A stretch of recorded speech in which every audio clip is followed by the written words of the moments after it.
the king is getting on with the business of the monarchy, but he must be furious about this and feel incredibly frustrated that he, at this present moment, is unable to do any more than he has done.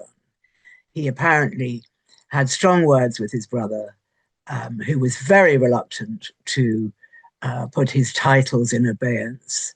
And Charles insisted, of course, he had to.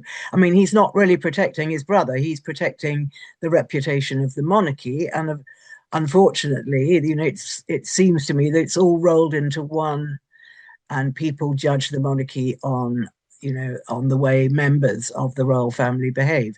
And they always have done up to a point. So these scandals are damaging, not damaging forever, we hope, but they are damaging, and they sort of make a dent in the popularity of the monarchy. Well, I think what the king would have to do, if he can, is try and persuade Andrew to stop, to persuade him, or indeed get his private secretaries to persuade Andrew that really it would be far, far better for him if he left Royal Lodge. He would have the monies he'd spent on it returned to him, which is, said to be over 10 million. And that in turn would enable him to move on and, lead a different life well away from the royal family. That would be the ideal situation. But whether or not Andrew would agree to that, we don't know. And this is the big sticking point. Andrew feels entitled to live in a grand house. He always has done. He was born in Buckingham Palace, and he lived there for most of his life. And then when he married Fergie, the Queen gave them a house for their wedding present. And they built an entirely new house, which they then didn't live in for very long. And Andrew then sold it for over its market value. So Andrew's always had access to large amounts of money, but he seems to get through it very quickly for whatever reason we don't know. Well, what he was trying to do was establish whether she herself, Virginia, had a criminal record. And I think he discovered that she'd once, stolen $300 from a restaurant where she was working.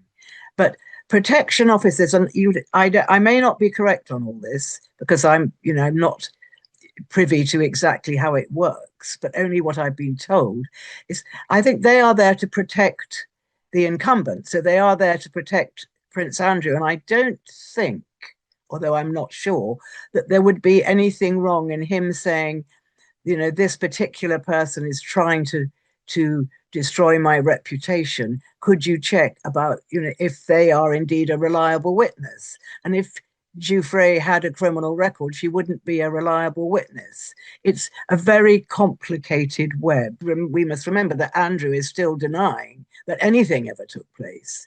I mean, each moment that passes, it gets more and more incredulous. That's what he's saying. But he has stuck to that story. So we have to, give him the benefit of the doubt legally, that he stuck to that story. And, poor Virginia is with us no longer. So, the only evidence we have is what she originally told us or told the world.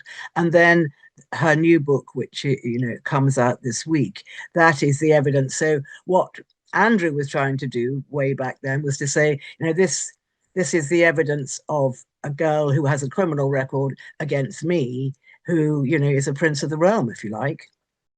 I feel certain there are more revelations to come out. There are revelations about all kinds of people coming out. I mean, those Epstein emails are absolute poison for anyone that happens to be mentioned in them, let alone Andrew, who had a continual correspondence with Epstein. It's incredibly damaging, and I don't think it's going to go away. Sometimes the scandals that affect the royal family do go away, but this one just isn't going away. And in a way, in an old-fashioned way, the mob are baying for Andrew's blood. They want some kind of retribution. And I think a lot of people think that him being asked or being forced to put aside his honorary titles is not enough. And I think they want him to do more. Now, the only thing that Andrew could do that might actually look favorably on him, he could say, look, this is obviously never going to go away. I am completely distraught about the trouble and the misery I've caused to so many people. I am going to put my prince title in abeyance, and I'm going to be plain Andrew Mountbatten Windsor, which is actually a title that he was given on birth. A title. It's a name. It's the combination of Mountbatten, which was his father, Prince Philip's name, and Windsor, which was the Queen's name. So he was actually born. He was the first royal child to be born, Mountbatten Windsor. Now he could easily use that, and I think people would appreciate that, and it would be seen as a sort of humbling gesture. And then he could start. It would be better for him because he could start his life again. He'd have money. He could start again and move on from this. If he stays where he is in Royal Lodge, it's going to be a constant reminder of what was instead of moving forward. So it would be better all round. It looks like it's rock bottom, but you never know what kind of information might come out. These emails are being sort of dripped out quite slowly. And then Giuffre's book, I think probably people have already read it.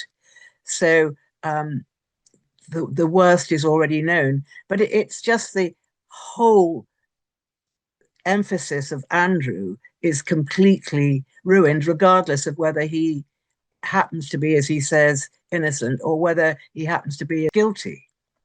I think it puts the king in a very, very awkward position. Yes, he is king, and he could remove all Andrew's titles. That would need an act of parliament. And already this morning, the Home Secretary said she didn't feel that this was necessary because the monarchy and Parliament are sort of getting along quite well. Charles is, he is head of state as well as being sovereign, and he has to do what his government ask him to do. And I think they are getting on quite well. But this is going to be a sticking point. And I think the Labour government really don't want to get involved with it. They might be forced to, but at this moment in time, they don't want to get involved with it.